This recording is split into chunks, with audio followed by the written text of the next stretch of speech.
বুকে হাত দিয়ে বলতে পারছে না, অনেক পরীক্ষা দিচ্ছে, ঠিক কথা, অপশন বি, অপশন সি।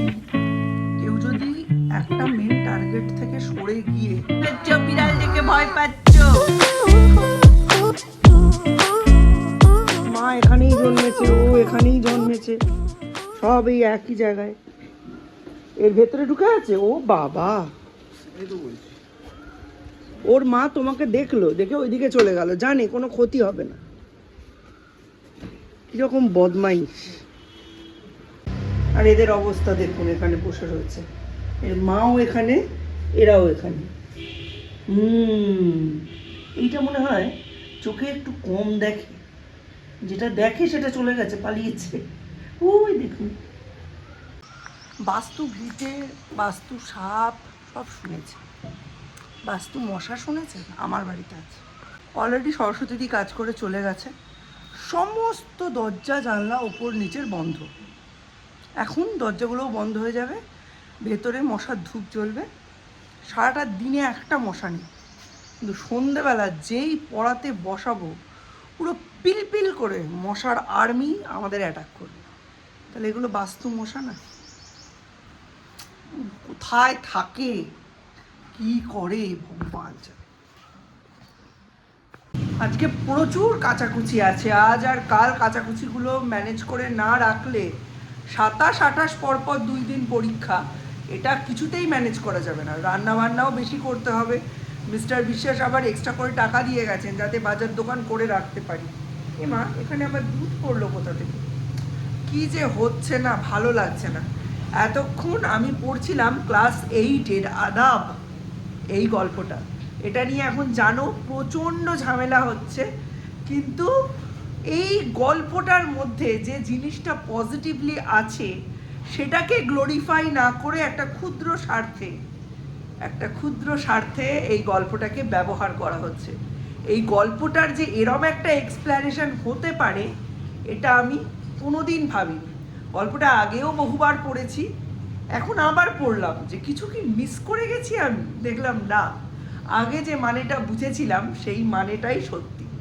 দেশের স্বার্থে, রাষ্ট্রের স্বার্থে, কিছু সুবিধাবাদী মানুষের স্বার্থে, কিছু রাষ্ট্র নেতার স্বার্থে, কিছু রাষ্ট্র দলের স্বার্থে ধর্ম ব্যবহার হয়, ধর্ম ব্যবসায় পরিণত হয়, সেটাই এখানে উল্লেখ করা আছে।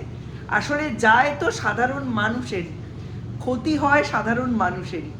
সাধারণ মানুষের স্বপ্ন, তাদের রুটি রুজি, তাদের সংগ্রাম, এই সব জিনিস একদম চাপা পড়ে যায়, নষ্ট হয়ে যায়, ধ্বংস হয়ে যায় এই পুঁজিবাদী, মৌলবাদী কিছু মানুষের জন্য, আর এই রকম কিছু দুর্গন্ধওয়ালা মনযুক্ত রাষ্ট্রনেতার জন্য, আর তাদের কায়েমি স্বার্থের জন্য। ধর্ম সংকট, ধর্ম সংকট, যে বইটা কদিন আগেই দেখেছিলাম, এই বইটা যে কত বড় আই ওপেনিং একটা মুভি, সেটা তোমরা দেখলে বুঝতে পারবে। আর এখন আদাব গল্পের ওপর এই যে আঙুল তোলা হচ্ছে কিছু বিশেষ রাজনৈতিক দল থেকে, এবং সেটা যে কতটা অন্যায় সেটা বোঝা যাবে এই গল্পটা পড়লে। এই গল্পটা আর এই সিনেমাটা ইন্টারকানেক্টেড। সত্যি বলছি, এই গল্পটা যে এই মুহূর্তে স্টেট বোর্ডের সিলেবাসে সিলেক্ট হয়েছে, এটা অবশ্যই উদ্দেশ্য প্রণোদিত, তবে এটা সময়ের দাবি, মানতেই হবে। অলরেডি 2 বালতি জামা কাপড় কাচা হয়ে গেল, এগুলো মেলে দেব। আর কটা জামা কাপড় মিস্টার বিশ্বাস রেখে গেছেন, ওইগুলো রোদে দেবো। তোরে ঢুকতে কইছি ওইখানে, কইছি পাইপের তলায়, কাকে এসে টাকে ঠুকরায় দেবে। মানুষ বড় নোংরা আর বোকা জাত, বুঝলেন? ছোট্ট ছোট্ট জিনিস নিয়ে কুটকচালি করে মরে। গল্পটা পড়ে এত খারাপ লাগলো। সত্যি তো, দাঙ্গার সময়গুলো যারা বেঁচে এসেছে, যাদের এই 80+ বা 75+ এদের বয়স, তাদের জিজ্ঞাসা করলে জানা যায় দাঙ্গা কী জিনিস, কি মধু আছে দাঙ্গায়, তারা তো সেটা ফিল করেছে না। সুবর্ণলতার বেশ কয়েকটা এপিসোডে দেখানো হয়েছিল অল্প অল্প, তবে বইটার মধ্যে বেশি আছে যে দাঙ্গা কি জিনিস। কত মুসলমান ওই সময় আলাদা করে হিন্দুদের সাহায্য করেছিল বেঁচে ওদেশ থেকে এদেশে ফিরে আসছে। আবার কত হিন্দু ফ্যামিলির ভেতরেও কত মুসলমান থাকতে পেয়েছিল, জীবন রক্ষা পেয়েছিল। আমার ঠাকুমা নিজে গল্প করতেন, দ্বিতীয় বিশ্বযুদ্ধের সময় এক মুসলিম মা তার 4টে সন্তান নিয়ে ঠাকুমাদের বাড়ির পেছনে অপেক্ষা করত কখন ঠাকুমাদের ওই রান্নাঘরের যে পাইপটা আছে ওই পাইপটা দিয়ে ভাতের ফ্যান গড়িয়ে পড়বে আর উনি খাবেন। উনি খেলে বাচ্চাগুলো বুকের দুধ পাবে। বাচ্চাগুলোকে খেতে দিত না, নিজে খেত। বলতো, মা আমি বাঁচলে আমার বাচ্চারা এমনিই বাঁচবে। এইসব দিন যারা দেখে এসেছে তাদের জিজ্ঞেস করতে হয় মহিমা কি দাঙ্গার। এখন যারা ওই গরম গরম ফেসবুকের লেকচারে ভুলে কিছু মানুষকে সুবিধা করে দেবে, কিছু দলকে সুবিধা করে দেবে, ভাববে আমি ভারী সনাতনী হিন্দু, তারা পরবর্তীকালে ভুল করছে কিনা সেটা ভেবে দেখার অবকাশ অবধি পাবে না। পরবর্তীকালে দেখবে নিজের কাঁথায় নিজেই আগুন ধরিয়ে বসে আছে। এই হচ্ছে আসল ব্যাপার। চলুন দেখি আবার রান্না বান্নার অবস্থা কি। 27, 28 যেহেতু 2 দিন মানে সৌম্যর পরীক্ষা, তা সৌর্যকে তো পড়তে বসানো হবে না, তাই 25 আর 26 2 বেলা বসাবো। এই যে হোমওয়ার্ক দিচ্ছিলাম, মানে বাড়িতে বসে যেগুলো করবে, হোমে আবার হোমওয়ার্ক কি, এই 30 সেকশন 30 to 40 লিখবে, বিফোর অ্যান্ড বিটুইন, এখানে রাইট ইন ওয়ার্ডস মানে আমাদের বাংলায় যেটা কথায় লেখো, এখানে অ্যাডিশন সাবস্ট্রাকশন যোগ আর বিয়োগ, এখানে হচ্ছে টি অ্যান্ড ও মানে হচ্ছে দশক আর একক, টেন্স অ্যান্ড ওয়ান্স, এখানে টেন্স অ্যান্ড ওয়ান্সের কথায় লেখো। জানি না এটা আছে কি না হাফ ইয়ারলিতে, নাও থাকতে পারে, বাট এটা শিখিয়ে রাখছি। অ্যাসেন্ডিং অর্ডার ছোট থেকে বড়, ডিসেন্ডিং অর্ডার বড় থেকে ছোট, কাউন্ট দ্য লার্জেস্ট সব থেকে বড়টাকে গোল করবে, count the circle the largest and circle the smallest. এইগুলো এখন দুবেলা করে প্র্যাকটিস করলে হাফ ইয়ারলি সিলেবাস শেষ, পারফেকশান এসে যাবে। ওই জন্য এগুলো দিয়ে রাখছি, খেয়ে দিয়ে উঠে মানে টিফিন করে এইগুলো করবে। এই স্কুলের খাতাগুলো আর শেষই হচ্ছে না, এই খাতাগুলো শেষ হবে তবে আমি বাইরের খাতায় প্র্যাকটিস করা ধরবো। কেজি 1-এ এরম বড় বক্সে লেখা নয়, কেজি 1-এ ছোটো বক্স ম্যাথের জন্য। আর বাংলাটা কেমন ওটা খাতা দিলে জানতে পারবো। সৌর্যদের এখনও বুক সেশনের ডেট বলেনি। আর এইদিকে বাংলার কাজটা দিয়ে রেখেছি, এই যে কালকে, এটা 26 তারিখের কাজ। আমার এরকম দেওয়া থাকে, আমার কাজ করতে সুবিধা হয় জানেন। এই যে এই দেখুন, বানান এক, অজ আম, ইট উট ঘর ম্যাচিং, অয়ের সাথে বর্গের জ, আয়ের সাথে ম, হর্ষের সঙ্গে ট, এরম করে শব্দ গঠন করবে। শূন্যস্থান পূরণ, অয়ের পাশে কি বসিয়ে শব্দ শিখেছে ওইটা। আর এখানে হচ্ছে শ্রুতি লিখন। এটা 26 তারিখে 6টা নতুন শব্দ, ঈশো, ঋণ, ওল, 3 অক্ষর শেখাবো না এখন, কই, বই, মই, শূন্যস্থান পূরণ, ম্যাচিং। এইটা 26 তারিখ। 27, 28 তারিখ 2 দিন ছুটি, তারপর 1 তারিখে পরীক্ষা, মানে 6টা শব্দের ওপরে পরীক্ষা। এই চলছে এখন আমার বাড়ি। কালকে অনেক রাত্রির অবধি দীপের সাথেও রাত জাগা হচ্ছে। এখন দীপও পড়াশুনো করছে, প্লাস সামনে ওর অনেকগুলো পরীক্ষা, সেইগুলোরও প্রিপারেশন নিচ্ছে। আর তুমি কি করছো? বিড়াল দেখে ভয় পাচ্ছ? টিফিনে আজকে রুটি আলু চচ্চড়ি বানাবো। আর এখানে এই যে মাছ মাখিয়ে রেখেছি, এইটুকুই মাছ আছে, এবারে মাছটা ছোট ছিল। আলু ফুলকপির তরকারি বানাবো। দেখি কোনো রকমে আজকে একটু টুকটাক বাজার করে, মানে সবজি বাজার করে এই সপ্তাহটা কাটাতে পারি কিনা। 22 তারিখে উনি আবার 22 তারিখে না 1 তারিখে 1 তারিখে উনি আবার বাজার করবেন। আর তার আগে যে কদিন মানে 25, 26, 27, 28 এটা আমায় কাটাতে হবে। 27, 28 তো রান্না করারই স্কোপ পাবো না, কি যে করব ভগবান জানে। বাবা বাবা, শিলনোড়া চন্দন পাটা যদি কেউ ঠোকাই করে তাহলে তার জন্য গাড়ি গেল। ওই আমরা শিলনোড়াতে বাটনা করি, ওর জন্য হুশ করে চলে যায় তো কেউ ধরতে পারে না, ওই জন্য অ্যানাউন্স করতে করতে গেল। যদি কেউ চন্দন পাটা বা শিলনোড়া এগুলো যদি ঠোকাই করে, মানে ওই ফুটো করে না। চল, একটু খাইয়ে না দিলে জানেন তো নিশ্চিন্তভাবে বাজারে যেতে পারবো না।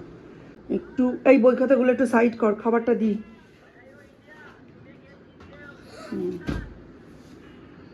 রুটিটা কি ছিঁড়ে দেবো মা? রুটিটা ছিঁড়ে দেবো? রুটি কি ভালোবাসে। আস্তে আস্তে দীপের কথার ভেতর থেকে নিটে চান্স পাওয়ার ব্যাপারটা কোথায় যেন হারিয়ে যাচ্ছে।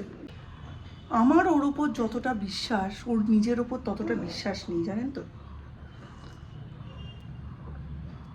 বুকে হাত দিয়ে বলতে পারছে না যে পাবই। অনেক পরীক্ষা দিচ্ছে, ঠিক কথা, ওটাই একমাত্র পথ নয়। অবশ্যই আমায় অপশান বি, অপশান সি খুলে রাখতে হবে। তবে কেউ যদি একটা মেন টার্গেট থেকে সরে গিয়ে অপশান জেড অবধি খুলে রাখে, তাহলে অধিক সন্ন্যাসীতে গাজন নষ্ট বা দশচক্রে ভগবান ভূত হওয়ার সম্ভাবনা থাকেই। কি জানি, বুঝতে পারছি না কেন। প্রচুর পরীক্ষা, সিইউইটি, জেন পাস, এমস প্যারামেডিক্যাল, হ্যাঁ, তারপর নিট তো রয়েইছে, আরও অনেক, কতগুলো নাম মনে রাখতে পারবো।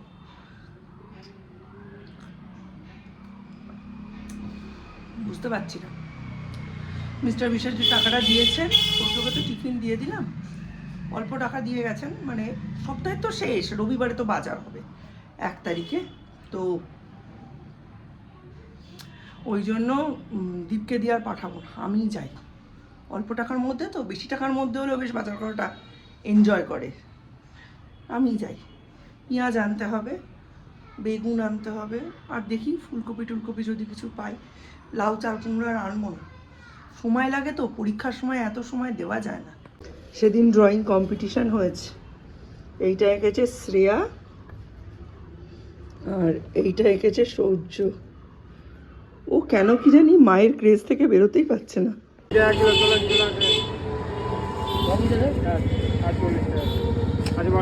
ফুলকপি, পেঁয়াজ কলি, বেগুন, ফুলকপি, পেঁয়াজ কলি, বেগুন, এইটা তাই তো? হ্যাঁ, মিটুলি সব দিয়ে 200 টাকার মধ্যে আমার করে দাও।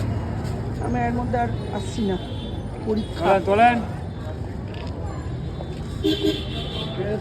হ্যাঁ, ভেজ খেলে বড় লোক হয়ে যেতাম জানেন। 200 টাকায় যা ভেজ হলো, মানে যা ভেজিটেবলস হলো, 1 সপ্তাহ কাটিয়ে দিতে পারবো। মাছ খেয়ে খেয়েই বাঙালি ফতুর। আর কি বলবো, বজরংবলী এসে গেছেন আমার ঘরে, শনিবারে নিরামিষ। আমার বাড়িতে ভোলা মহেশ্বর এসে গেছেন, সোমবারে নিরামিষ। কিন্তু আমি যে মাছের টান ছাড়তে পারি না। সকাল সকাল পুজো করে নিই জানেন, খালি পেটে তাড়াতাড়ি করে পুজো করে নিই, মিস্টার বিশেষ বেরিয়ে গেলেই পুজো করে নিই মাছের জন্য।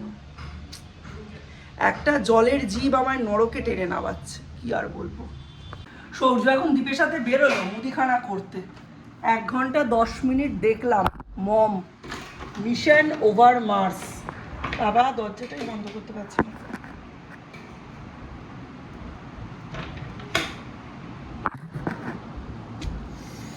এবার সৌর্যকে আবার একটু পড়াবো, পড়িয়ে তারপর রান্না করতে গিয়ে দেখি ডালই নেই জানেন। ডালটা আনবো, ডালটা করবো, মাছ করবো, টুকটুক করে এগোবো, দেখি পড়তে বসাই আগে। পড়াটা যদি দুবেলা না করাই না, খেয়ে দেও যেন সুখ পাই না। লোকের খাওয়া দাওয়াটা আগে, আর আমার বাড়িতে দুটো এমন এজ গ্রুপ, এমন পড়াশুনো, আমাদের আবার পড়াশুনোটা আগে। খেয়েও নইলে শান্তি পাবো না। রুটি ফুটি সবই হয়ে গেছে, তরকারিটা চাপিয়ে দিয়ে এলাম। এই যে এখন জানি না, এখনই 12টা বেজে গেছে, এখন আদৌ টিফিন হিসাবে এটা খাওয়া হবে না এটা লাঞ্চ হিসেবে খাওয়া হবে। ছেলেপুলে উঠছেই 11টা, 11:30। টিফিন আর টিফিনের সময় কোথায় করছি। সৌর্যের হয়ে গেছে, সৌম্য এই উঠলো, আমাকে টিফিন একটুখানি খেতেই হবে, একটা হলেও খেতে হবে। আর দুদিকে হলে সেটা আর হচ্ছে না। এখানটা কি করেছো, এই জায়গাটায় দুটো মিশে গেছে কেন, ঠিক করে দেখো। আর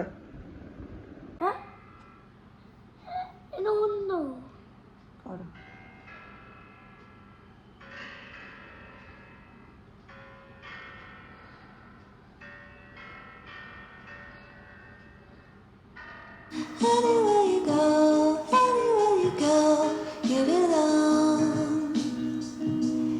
Anyway, you say